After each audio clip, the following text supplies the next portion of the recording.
All right, y'all. It's time. It's time for week two. Sorry, my kids are driving me crazy. Do, do you want to? Do you want to see my kids?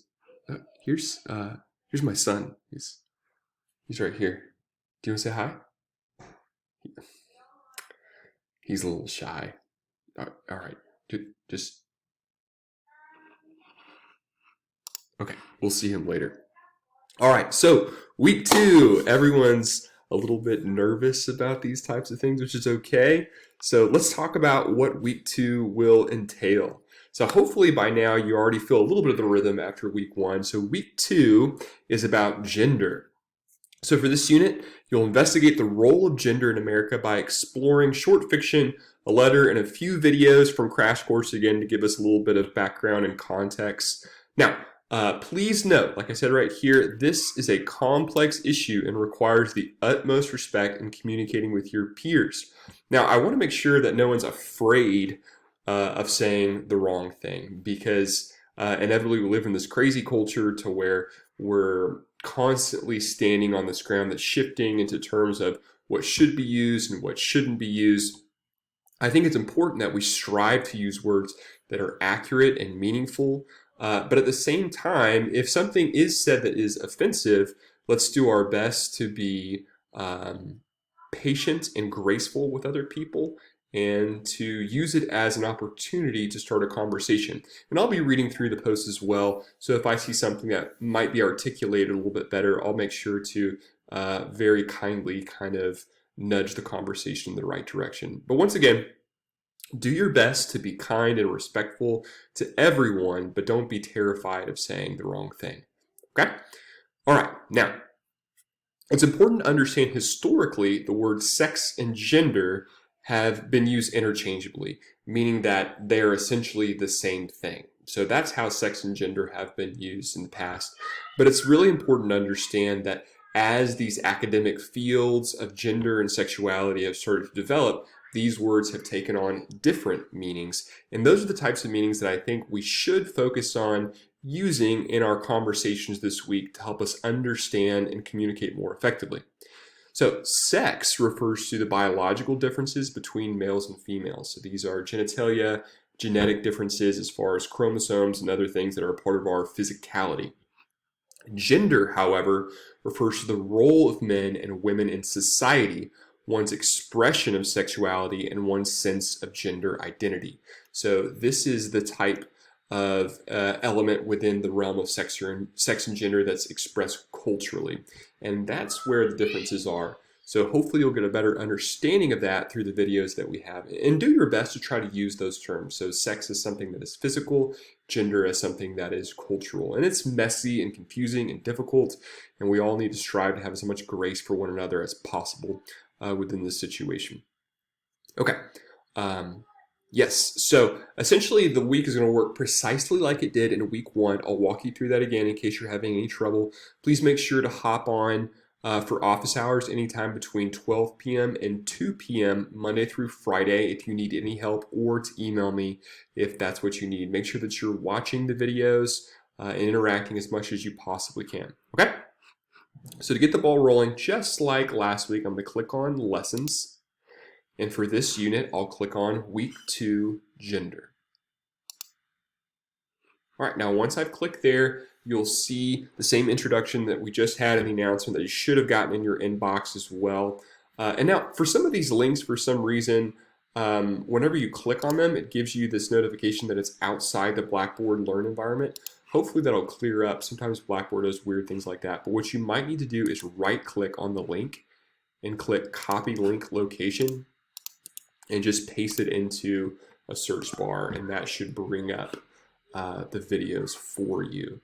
So you might need to go about it that way, which is no big deal. Okay?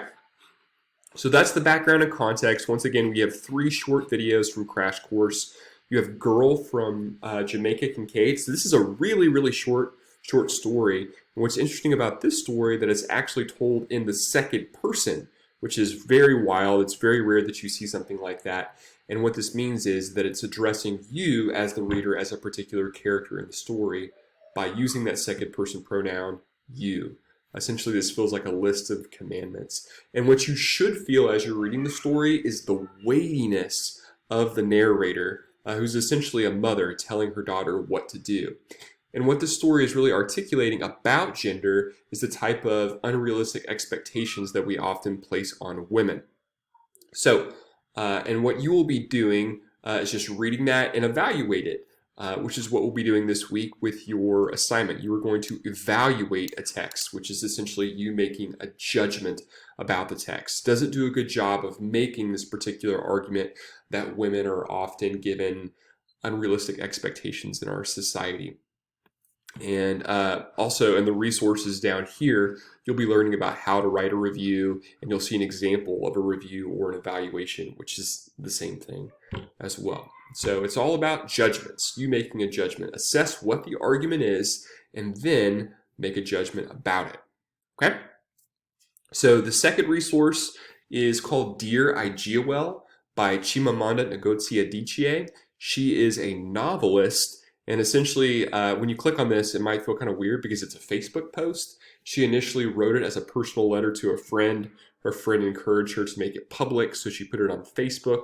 And then essentially her publisher said, hey, let's compile this into a pamphlet that we can share with other people. So don't feel like it's something weird because it's a Facebook post. That's just the freest way that we can access it.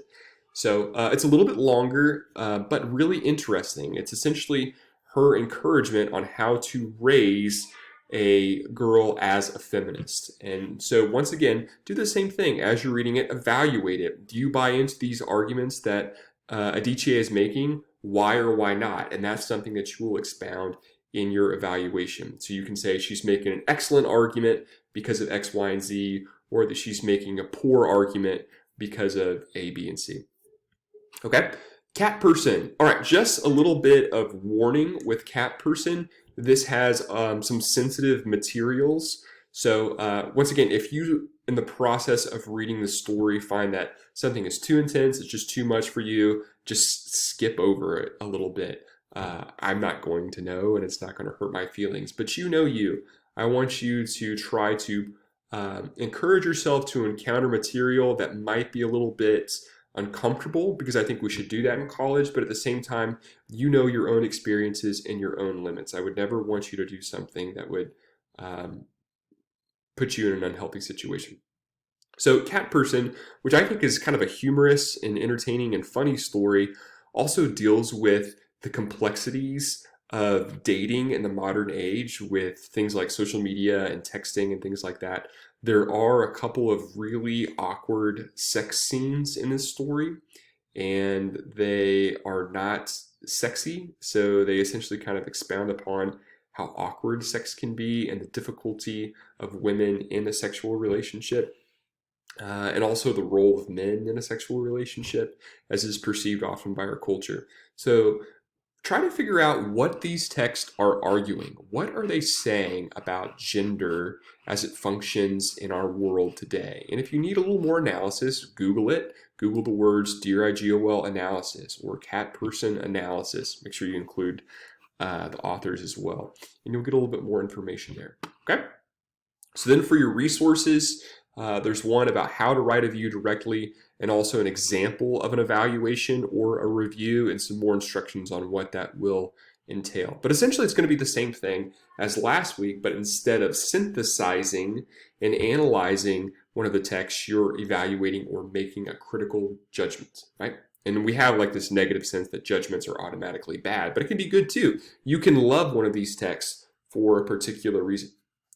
So after reading all the text and exploring the resources, choose one of the texts. So once again, one of these three things, girl, Dear Igiawell, or Cat Person, to evaluate.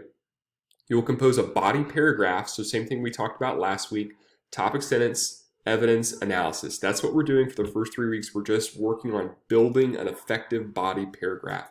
And in week 4, I'll give you some more resources about thesis statements, introductions, and conclusions, which should all be reviewed from Comp 1. Okay. You will also compose additional body paragraphs in response to the posts of 2 classmates. So just like last week, 3 paragraphs altogether.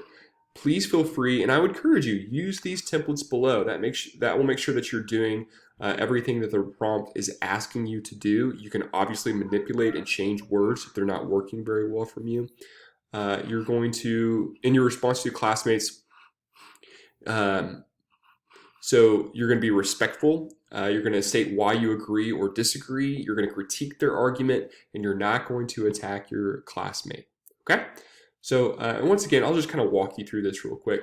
For your initial submission, you'll have the title of the text. So, Dear IGOL by Chimamanda Ngozi Adichie is a wonderful, excellent argument about the need to raise women as feminists because we are living in a society today that undervalues women. Something like that. Right? That was pretty good. That came on the top of my head. So, once again, for your judgment, make sure that you're actually making a judgment. This should be a clear opinion here. So you don't want to weight it with too many emotional types of words. You don't want to say like, Adichie's argument is complete garbage and trash. Say that it is an ineffective argument or it is a weak argument, something that a reasonable person could disagree with. If you say that it is an argument or that she argues that people should be feminists, don't summarize it. I want your own unique opinion. What do you think? Is it persuasive? Is it not persuasive? Is it boring? Is it entertaining? Is it enlightening? Give it a judgment word that would maybe raise the eyebrows of someone else, that would engage you in a particular debate. That's what I'm looking for this part right here, your judgment of the text. Okay? So this is demonstrated most clearly when, and just like I said last time, give me the speaker in this situation if you need it. A lot of these might have a little more difficult way of articulating the situation, but you can do that too. So this is demonstrated most clearly when speaker or situation says, give me the quote, and then give me another quote, or when situation speaker, quote 2, and this is your in-text citation. So last name of author. All right.